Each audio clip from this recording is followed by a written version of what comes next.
Good morning. இந்த வீடியோவில் வந்து நம்ம லீனியர் ப்ரோக்ராமிங் பேப்பரில் வந்து டியூவல் சிம்ப்ளெக்ஸ் மெத்தட் இந்த ப்ராப்ளம் தான் வந்து பார்க்க போகிறோம். So dual simplex method problem வந்து எப்படி சால்வ் பண்ணணும் அப்படிங்கிறது வந்து போன வீடியோலையே வந்து நம்ம பார்த்துருந்தோம்.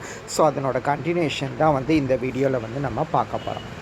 ஸோ ப்ராப்ளம் என்னது அப்படின்னா, use dual simplex method to solve minimum z is equal to 4x1 plus 2x2 subject to 2x1 subject to 3x1 plus x2 greater than or equal to 27, x1 plus x2 greater than or equal to 21, x1 plus 2x2 greater than or equal to 30 with x1 comma x2 greater than or equal to 0 அப்படின்ட்டு கொடுத்துருக்குறாங்க. ஓகேவா? சரி. So problem என்னதுன்னா, objective function வந்து என்னது கொடுத்துருக்குறாங்கன்னா வந்து minimum Z is equal to 4x1 plus 2x2 அப்படின்ட்டு கொடுத்துருக்குறாங்க. சப்ஜெக்ட் டு கன்ஸ்ட்ரைன்ஸ் என்னென்ன கொடுத்துருக்காங்க அப்படின்னா வந்து 3x1 plus x2 greater than or equal to 27 அப்படின்ட்டு கொடுத்துருக்குறாங்க. அதுக்கப்புறம் வந்து x1 plus x2 greater than or equal to 21 அப்படின்ட்டு கொடுத்துருக்குறாங்க. x1 plus 2x2 greater than or equal to 30 அப்படின்ட்டு கொடுத்துருக்குறாங்க. ஓகேவா?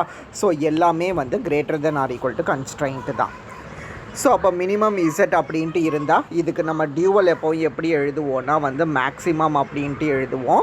So maximum Z equal to எப்படி வரும் அப்படின்னா, இந்த கிவன் கன்ஸ்ட்ரைன்ட்டில் ரைட் ஹேண்ட் சைடில் இருக்கக்கூடியது வந்து 27, 21, 30 அப்படின்ட்டு இருக்கா. அப்போ இங்கே என்னது வரும் அப்படின்னா வந்து 27W1 plus 21W2 plus 30W3 அப்படின்ட்டு வரும். ஸோ அதுக்கப்புறம் கன்ஸ்ட்ரைண்ட்டில் பார்த்தோம் அப்படின்னா x1ஓட கோஎஃபிஷியன்ட் வந்து 3, 1, 1 அப்படின்ட்டு இருக்கா. அப்போ இங்கே கன்ஸ்ட்ரைண்ட் எப்படி வரும் அப்படின்னா வந்து 3W1 plus W2 plus W3 அப்படின்ட்டு வரும். நெக்ஸ்ட்டு x2ஓட கோஎஃபிஷியன்ஸ் வந்து 1, 1, 2 அப்படின்ட்டு இருக்கா. அப்போது W1 plus W2 plus 2W3 அப்படின்ட்டு வரும். ஸோ இங்கே கொடுத்துருக்கிறது எல்லாமே வந்து நமக்கு greater than or equal to constraint தான்.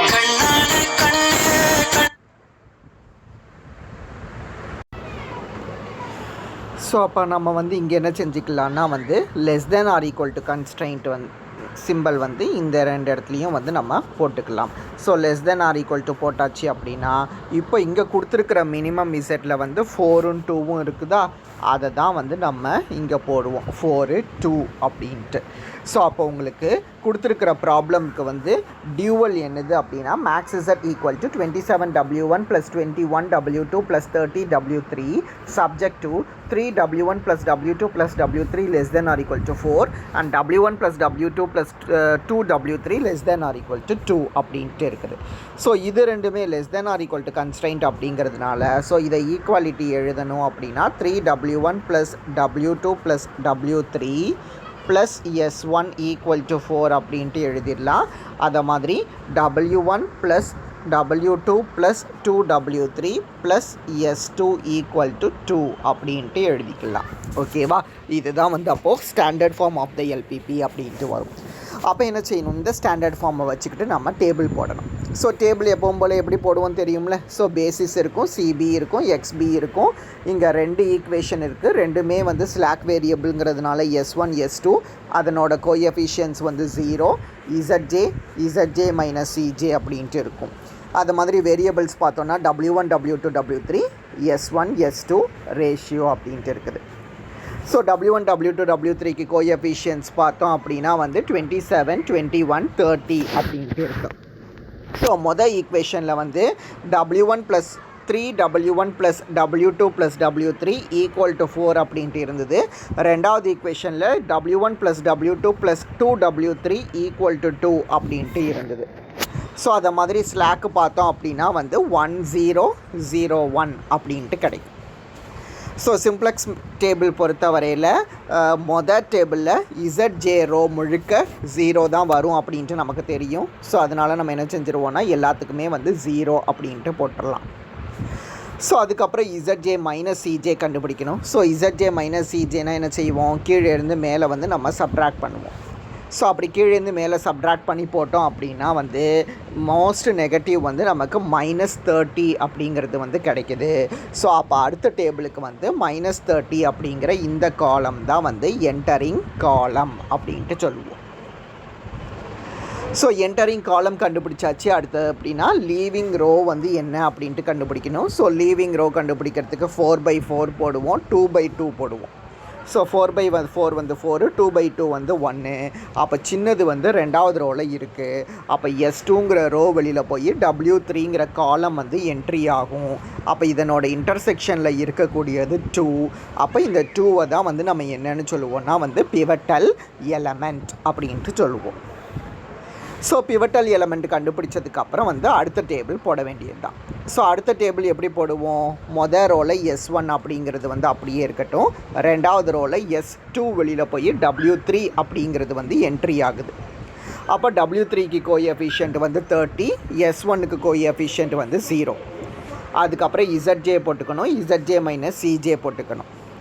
அதுக்கப்புறம் காலம் வைஸ் பார்த்தோன்னா W1, W2, W3, S1, S2 ratio எல்லாமே போட்டு வச்சுக்கணும். ஸோ இதுக்கப்புறம் என்ட்ரிஸ் பார்த்தோம் அப்படின்னா வந்து நமக்கு ரெண்டாவது ரோவில் தான் வந்து என்னது இருக்குன்னா பிவட்டல் எலமெண்ட் இருக்குது. ஸோ ரெண்டாவது ரோவை வந்து நம்ம முதல்ல ஃபில் பண்ணுவோம். ஸோ ரெண்டாவது ரோவை எப்படி ஃபில் பண்ணுவோன்னா பிவட்டல் எலமெண்ட் வச்சு இது முழுக்க வந்து நம்ம டிவைட் பண்ணணும். ஸோ பிவட்டல் எலமெண்ட்டை வச்சு டிவைட் பண்ணும்போது இது 1 ஆகும், இது 1/2, 1/2 அப்படின்ட்டு ஆகும். அதுக்கப்புறம் 1, 0, 1/2 அப்படின்ட்டு கிடைக்கும். ஸோ நெக்ஸ்ட்டு வந்து மொதல் ரோவை ஃபில் பண்ணணும்.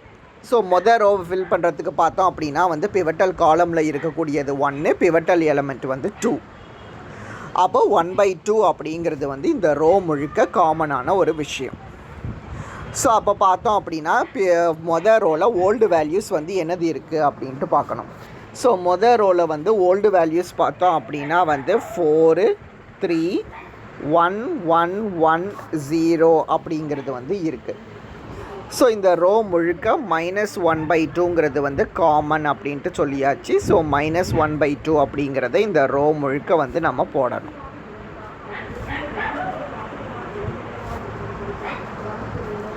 போட்டாச்சு அப்படின்னா பிவட்டல் ரோ எலமெண்ட் எழுதணும். ஸோ பிவட்டல் ரோவில் வந்து என்னது இருக்குது? 2, 1, 1, 2, 0, 1 அப்படின்ட்டு இருக்குது. ஸோ அப்போ இதை சிம்பிளிஃபை பண்ண என்ன கிடைக்கும்? 2, 2 கேன்சல் ஆகிடுச்சுன்னா 4 - 1 வந்து 3. இது வந்து 3 - 1/2 வந்து 5/2. 1 - 1/2 வந்து 1/2.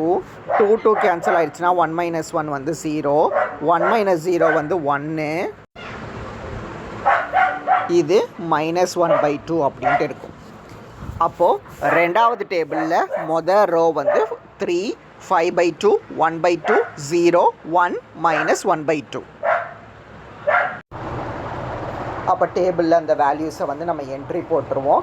ஸோ என்ட்ரி போட்டாச்சுன்னா இதை மாதிரி இப்போ எழுதியிருப்போம். ஸோ ரெண்டாவது ரோவில் வந்து 30 இருக்கிறதுனால 30யே இந்த ரோ முழுக்க நம்ம என்ன செய்யணும்னா வந்து மல்டிபிள் பண்ணணும். அப்போ 30 × 1 வந்து 30, 30 × 1/2 வந்து 15, அகைன் 30 × 1/2 15, 30 × 1 வந்து 30, 30 × 0, 0, 30 × 1/2 15. அதுக்கப்புறம் கீழே இருந்து மேலே வந்து சப்ட்ராக்ட் பண்ணணுமா? ஸோ கீழே இருந்து மேலே சப்ட்ராக்ட் பண்ணோன்னா நமக்கு என்ன கிடைக்கும்? 15 - 27 வந்து -12, 15 - 21 வந்து இங்கே -6 அப்படின்ட்டு வந்திருக்கணும். 0 கிடையாது, இது வந்து -6 அப்படின்ட்டு வந்திருக்கணும். 30 - 30 வந்து 0, அதுக்கப்புறம் 0, 15. ஸோ அப்போ -6 - 12 வந்து மோஸ்ட் நெகட்டிவ் வந்து -12. ஸோ அதனால் அடுத்த டேபிளுக்கு இந்த காலம் வந்து என்ட்ரி ஆகும் அப்படின்ட்டு சொல்லலாம். ஸோ என்டரிங் காலம் கண்டுபிடிச்சாச்சுன்னா லீவிங் ரோ வந்து என்ன அப்படிங்கிறத பார்க்கணும். அப்போ 3/5/2 போடுவோம். அதுக்கப்புறம் வந்து 1/1/2 அப்படின்ட்டு போடுவோம். அப்போ இது வந்து 6/5, இது வந்து 2. அப்போ ரெண்டுத்துலேயுமே சின்னது வந்து 6/5. அப்போ 6/5 தான் வந்து நமக்கு வெளியில் போகணும். அப்போ S1ங்கிற ரோ வெளியில் போய் W1ங்கிற காலம் வந்து என்ட்ரி ஆகும். அப்போ அதனோட இன்டர்செக்ஷனில் இருக்கக்கூடியது வந்து 5/2. 5/2 தான் வந்து நம்ம பிவட்டல் எலமெண்ட் அப்படின்ட்டு சொல்லுவோம். ஓகேவா? ஸோ பிவட்டல் எலமெண்ட் கண்டுபிடிச்சதுக்கப்புறம் அடுத்த டேபிள் போடணும்.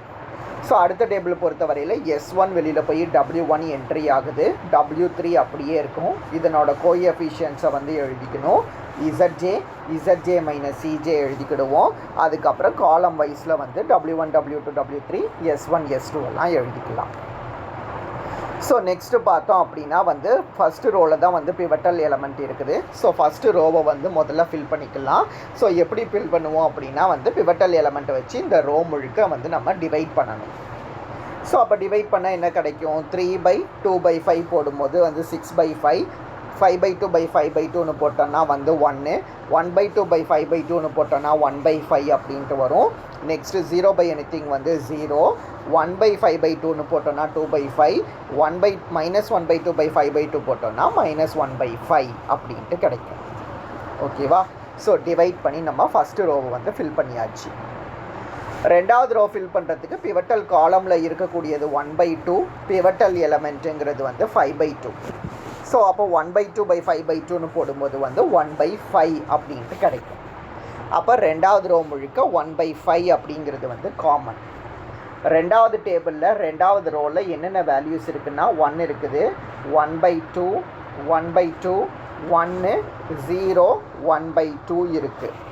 இந்த ரோ முழுக்க எது காமன் அப்படின்ட்டு சொல்லியிருந்தோன்னா வந்து 1/5ங்கிறது வந்து காமன் அப்படின்ட்டு சொல்லியிருந்தோம். அப்போ 1/5 இன்ட்டு போடணும். ஸோ 1/5 இன்ட்டு போட்டோம் அப்படின்னா நமக்கு என்ன வேல்யூஸ் கிடைக்கும்னா பிவட்டல் ரோவில் வந்து என்ன இருக்குன்னா 1, பிவட்டல் ரோவில் வந்து 3, 5/2, 1/2, 0, 1, -1/2ன்னு பிவட்டல் ரோவில் இருக்குது. ஸோ இதை சிம்பிளிஃபை பண்ணால் 1 - 3/5 அப்படின்ட்டு போடுவோமா? ஸோ 1 - 3/5 போடும்போது நமக்கு கிடைக்கக்கூடியது வந்து 2/5. ஸோ இது கேன்சல் ஆகிடுச்சுன்னா 1/2 - 1/2 வந்து 0. ஸோ இதுவும் வந்து உங்களுக்கு என்னது கிடைக்கும் அப்படின்னா வந்து இங்கே வந்து 5ஆல் மல்டிபிள் பண்ணிக்கிட்டோம் அப்படின்னா 5 - 1 வந்து 4/10 அப்படின்ட்டு வரும். 4/10 இஸ் நத்திங் பட் 2/5. 1 - 0 வந்து 1, இது வந்து -1/5. ஸோ அதை மாதிரி இது பார்த்தோம் அப்படின்னா 5 + 1 6/10 அப்படின்ட்டு எழுதுவோம். So 6/10 is nothing but 3/5. அப்போது மூணாவது டேபிளில் ரெண்டாவது ரோ வந்து 2/5, 0, 2/5, 1, -1/5, 3/5 அப்படின்ட்டு கிடைக்கும். ஓகேவா? ஸோ இது கிடச்சிருச்சுன்னா மூணாவது டேபிளோட ZJ ரோ கேல்குலேட் பண்ணலாம். ஸோ ZJ ரோ எப்படி கேல்குலேட் பண்ணுவோம்? ஃபஸ்ட்டு ரோவை 27ஆலையும் ரெண்டாவது ரோவை 30ஆலையும் மல்டிபிள் பண்ணி ஆட் பண்ணணும். அப்படி ஆட் பண்ணால் 222/5 அப்படின்ட்டு கிடைக்கும். ஸோ ரெண்டாவது வேல்யூ இது வந்து 27 அப்படின்ட்டு கிடைக்கும். அதுக்கு அடுத்தது வந்து 87/5 அப்படின்ட்டு கிடைக்கும். அதுக்கப்புறம் வந்து 30 × 1 30, லாஸ்ட் வேல்யூ 24/5ம் 63/5ம் கிடைக்கும். ஸோ இது வந்து நீங்கள் மல்டிபிள் பண்ணி பார்த்துக்கோங்க. அதாவது இதை 27ஆல் மல்டிபிள் பண்ணணும், இதை 30ஆல் மல்டிபிள் பண்ணணும், அது ரெண்டையும் வந்து நம்ம ஆட் பண்ணணும். ஸோ ஆட் பண்ணால் ZJங்கிற ரோ வந்து கிடச்சிரும். So next ZJ - CJ. So ZJ - CJ கண்டுபிடிக்கிறதுக்கு கீழேருந்து மேலே சப்ட்ராக்ட் பண்ணால் 0. ஸோ இது -21 போட்டோன்னா 87 - 105/5 அப்படின்ட்டு வரும். ஸோ 87 - 105 வந்து -18. ஸோ -18/5 அப்படின்ட்டு எழுதியிருப்போம். நெக்ஸ்ட்டு 30/0 -0 வந்து 0. ஸோ இது ரெண்டும் வந்து அப்படியே வந்துடும், ஏன்னா மேலே 0 தான் வந்து இருக்குது. ஸோ அப்போ இந்த டேபிளில் பார்த்தோன்னா ZJ - CJயில் வந்து W2ங்கிற காலமில் வந்து நெகட்டிவ் எலமெண்ட் வந்து வந்துடுது. ஸோ அதனால் என்னவாகும் அப்படின்னா W2 அப்படிங்கிற இந்த காலம் வந்து என்ட்ரி ஆக போகுது. ஸோ என்ட்ரி ஆனால் லீவிங் ரோ கண்டுபிடிக்கணும். ஸோ லீவிங் ரோ கண்டுபிடிக்கிறதுக்கு B காலமை வச்சு W2வை டிவைட் பண்ணோம் அப்படின்னா இது வந்து 6 அப்படின்ட்டு கிடைக்கும். ஸோ இதை டிவைட் பண்ணும்போது 1 அப்படின்ட்டு கிடைக்கும். அப்போ ரெண்டுத்துலேயுமே சின்னது வந்து நமக்கு 1. அப்போ என்னவாகும் அப்படின்னா W3 அப்படிங்கிற இந்த ரோ வெளியில் போய் W2 அப்படிங்கிற இந்த காலம் வந்து என்ட்ரி ஆகும். ஸோ அப்படி என்ட்ரி ஆச்சு அப்படின்னா இதனோட இன்டர்செக்ஷனில் இருக்கக்கூடியது வந்து 2/5. அப்போ இந்த 2/5 தான் வந்து நம்ம பிவட்டல் எலமெண்ட் அப்படின்ட்டு சொல்லுவோம். ஓகேவா? ஸோ பிவட்டல் எலமெண்ட் கண்டுபிடிச்சதுக்கப்புறம் அடுத்த டேபிள் போடணும். ஸோ அடுத்த டேபிளில் என்னென்னு நமக்கு தெரியும்ல, W1 அப்படியே இருக்கும், W3 வெளியில் போய் W2 வந்து என்ட்ரி ஆகுது. இதனோட கோஎஃபிஷியன்ட் 27, இதனோட கோஎஃபிஷியன்ட் 21. அதுக்கப்புறம் ZJ போட்டுக்கணும், ZJ மைனஸ் CJ போட்டுக்கணும். சிமிலர்லி காலமில் பார்த்தோன்னா B, W1, W2, W3, S1, S2 ratio எல்லாம் போட்டுக்கிடுவோம். ஸோ போட்ட பிறகு என்ன செய்யணும், எந்த ரோவில் பிவட்டல் எலமெண்ட் இருக்குதோ அந்த ரோவை தான் முதல்ல ஃபில் பண்ணணும். அப்படி பார்த்தா W2 ரெண்டாவது ரோவில் வந்து பிவட்டல் எலமெண்ட் இருக்குது. அப்போ ரெண்டாவது ரோவை தான் முதல்ல ஃபில் பண்ணணும். எப்படி ஃபில் பண்ணணும்னா பிவட்டல் எலமெண்ட்டை வச்சு இந்த ரோ முழுக்க டிவைட் பண்ணணும். ஸோ அப்படி டிவைட் பண்ணால் 2/5/2/5 வந்து 1ன்னு வரும். 0 by anything வந்து 0 அப்படின்ட்டு வரும். 2/5/2/5 வந்து 1. இது 1/2/5 போட்டால் 5/2, -1/5/2/5 போட்டோன்னா -1/2 அப்படின்ட்டு கிடைக்கும். 3/5/2/5 அப்படின்ட்டு போடும்போது நமக்கு வந்து 3/2 அப்படின்ட்டு வந்து கிடைக்கணும். ஓகேவா? ஸோ அதுதான் வந்து நமக்கு இங்கே 3/2 அப்படின்ட்டு எழுதியிருப்போம். ஸோ இது வந்து ரெண்டாவது ரோவோட கேல்குலேஷன்.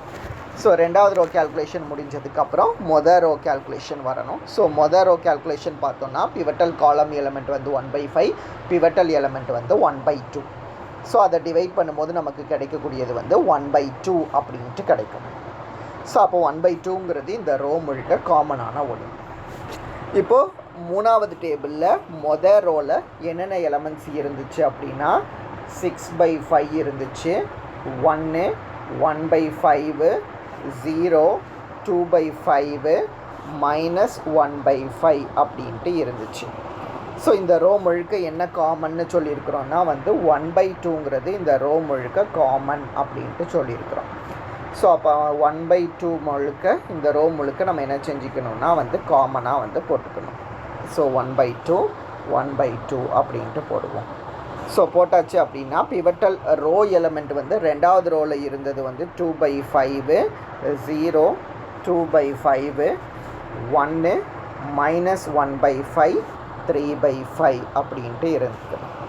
ஸோ அப்போ இது வந்து என்னது வரும் அப்படின்னா 2 கேன்சல் ஆகிடுச்சுன்னா 6 - 1 5, 5/5 வந்து 1, 1 - 0 வந்து 1, 2 கேன்சல் ஆகிடுச்சுன்னா 1/5, 1/5 வந்து 0 அப்படின்ட்டு ஆகிடும். ஓகேவா?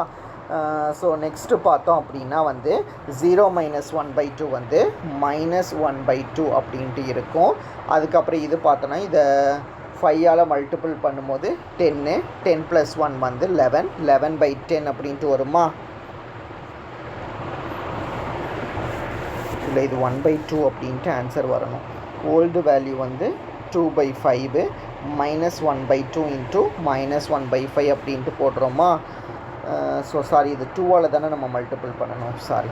4, அப்போ 4 + 1 5, 5/10 அப்படின்ட்டு வரும். 5/10 இஸ் நத்திங் பட் 1/2. ஸோ அதை மாதிரி லாஸ்ட் வேல்யூ பார்த்தோம் அப்படின்னா இதை 2ஆல் மல்டிபிள் பண்ணால் -2 - 3 வந்து -5, -5/10 போடும்போது -1/2 அப்படின்ட்டு வரும். அப்போ நாலாவது டேபிளில் ரோ வந்து 1, 1, 0, -1/2, 1/2, -1/2 அப்படின்ட்டு கிடைக்கும். ஸோ இது கண்டுபிடிச்சாச்சுன்னா ZJங்கிற ரோ கண்டுபிடிக்கணும். ஸோ ZJங்கிற ரோ எப்படி கண்டுபிடிப்போம்? ஃபஸ்ட்டு ரோவை 27ஆல், ரெண்டாவது ரோவை 21ஆல் மல்டிபிள் பண்ணி ஆட் பண்ணணும். ஸோ அப்படி ஆட் பண்ணோன்னா 48, 27, 21, 39, 39 இது சிம்பிளிஃபை பண்ணி பார்த்துக்கோங்க. 13 வரும், 39, 3, 18 அப்படின்ட்டு கிடைக்கணும். ஸோ அதுக்கப்புறம் கீழே இருந்து மேலே சப்ட்ராக்ட் பண்ணால் 27 - 27 0, 21 - 21 வந்து 0, 39 - 30 வந்து 9, 3 - 0 3, 18 - 0 8. அப்போ ZJ - CJ ரோ முழுக்க பாசிட்டிவில் வந்துடுச்சு. அதனால ஆப்டிமாலிட்டி வந்து ரீச்டு. ஸோ ஆப்டிமாலிட்டி ரீச் ஆகிடுச்சுன்னா ஆப்டிமல் சொல்யூஷன் சொல்லிடலாம். ஸோ ஆப்டிமல் சொல்யூஷன் என்னது வரும்னா W1க்கு வந்து 1 அப்படின்ட்டு வரும், W2வும் வந்து 1 அப்படின்ட்டு வரும். வித் மினிமம் Z = 48 அப்படிங்கிறது வந்து மேக்ஸ் Z = 48 அப்படின்ட்டு கிடைக்கும். ஸோ இதுதான் வந்து சொல்யூஷன். ஓகேவா? ஸோ நெக்ஸ்ட் ப்ராப்ளம் பார்த்தோம் அப்படின்னா use dual simplex method to solve the LPP. Max Z is equal to 2x1 plus x3 subject to constraints என்னதுன்னா 2x1 minus x2 plus x3 greater than or equal to 3, x1 minus x2 plus x3 greater than or equal to 2 with x1 x2 x3 greater than or equal to 0 அப்படின்ட்டு கொடுத்துருக்குறாங்க. So இது வந்து யூனிவர்சிட்டியில் வந்து கேட்டிருக்கக்கூடிய ஒரு question. ஓகேவா? So இப்போ இதுக்கு பார்த்தோம் அப்படின்னா கொடுத்துருக்கிற எல்பிபிக்கு நம்ம என்ன செய்யணும்னா வந்து டியூவல் கண்டுபிடிக்கணும். ஸோ டியூவல் வந்து எப்படி கண்டுபிடிக்கணும்னு உங்களுக்கு தெரியும்ல. ஸோ இங்கே மேக்ஸ்ன்னு கொடுத்துருக்கிறதுனால நம்ம என்ன செஞ்சுக்கிடுவோம்னா இங்கே மின்னு எழுதிக்கிடுவோம். ஸோ அதை மாதிரி கன்ஸ்ட்ரெயின்ட்டை வந்து மாற்றணும். ஸோ கன்ஸ்ட்ரெயின்ட் வந்து எப்படி இருக்குன்னு நான் எழுதியே காட்டுறேன். ஸோ கன்ஸ்ட்ரெயின்ட் ஆக்சுவலாக எப்படி கொடுத்துருக்குறாங்க அப்படின்னா 2x1 minus x2 plus x3 greater than or equal to 3 அப்படின்ட்டு கொடுத்துருக்குறாங்க. x1 minus x2 plus x3 greater than or equal to 2 அப்படின்ட்டு கொடுத்துருக்குறாங்க. ஸோ அப்போ இதை வச்சுட்டு டியூவல் கண்டுபிடிச்சோன்னா எப்படி வரும்? இதுக்கு ரெண்டுமே வந்து first greater than or equal to constraintல வந்து இருக்குதா? ஸோ ஃபஸ்ட் ஈக்குவேஷன் வந்து 2w1 ப்ளஸ் w2 அப்படின்ட்டு வரணும். ரெண்டாவது கன்ஸ்டன்ட் வந்து -w1 -w2 அப்படின்ட்டு வரணும். மூணாவது கன்ஸ்டன்ட் வந்து w1 ப்ளஸ் w2 அப்படின்ட்டு வரணும். ஸோ அது கிரேட்டர் தென் ஆர் ஈக்குவல் டுனா இது வந்து லெஸ் தென் ஆர் ஈக்குவல் டுவில் வரும். So less than or equal to போட்டதுக்கப்புறம் ஸோ கொஸ்டினில் வந்து மேக்ஸ் இசட்டில் வந்து மின் இசட்னு மாற்றும் போது நமக்கு எப்படி இருந்துச்சு அப்படின்னா -3w1 -2w2 அப்படின்ட்டு இருந்துச்சு. சாரி, கொஸ்டினில் கொடுத்துருக்கிறதுல வந்து 2x1 0x2 3x3 அப்படின்ட்டு இருக்குது. ஸோ அப்போ 3 ஈக்குவேஷன்ஸ் வந்து நமக்கு இதை மாதிரி வந்து கிடைக்கும். ஸோ இதை வச்சுட்டு தான் வந்து இந்த ப்ராப்ளம் வந்து சால்வ் பண்ணணும். ஓகேவா? ஸோ நான் உங்களுக்கு வந்து டியூவல் எழுதி காட்டிட்டேன். ஸோ டியூவல் எழுதி காட்டிட்டேன். இந்த ப்ராப்ளம் வந்து நான் ஹோம்ஒர்க்காக கொடுக்குறேன். இந்த ப்ராப்ளம் வந்து நீங்கள் ஒர்க் அவுட் பண்ணி பாருங்கள். ஓகேவா? என்ன ஆன்சர் வருது அப்படிங்கிறத வந்து நீங்கள் ஒர்க் அவுட் பண்ணி பாருங்கள். இதுக்கு ஆன்சர் வேணும்னா வந்து நான் டிஸ்கிரிப்ஷனில் வந்து கொடுக்கறதுக்கு வந்து ட்ரை பண்ணுறேன். இது வந்து exercise problem, but university question. ஓகேவா? இன்றைக்கி வீடியோவில் நான் 2 ப்ராப்ளம்ஸ் வந்து சொல்லியிருக்கிறேன். இந்த 2 ப்ராப்ளம்ஸை வந்து இன்றைக்கி வீடியோவில் வந்து நீங்கள் பாருங்கள். நான் கொஸ்டின் வேணால் இன்னொரு தடவை உங்களுக்கு காமிச்சிடுறேன். ஆக்சுவலாக கொஸ்டின் வந்து என்னது இருக்குது அப்படின்னா use dual simplex method to solve the LPP. max z is equal to 2x1 plus 3x3 அப்படின்ட்டு இருக்குது. subject to the constraints என்னது இருக்குது அப்படின்னா வந்து 2x1 minus x2 plus x3 greater than or equal to 3 அப்படின்னும் x1 minus x2 plus x3 greater than or equal to 2 இன்னும் வந்து 2 constraint வந்து கொடுத்துருக்குறாங்க.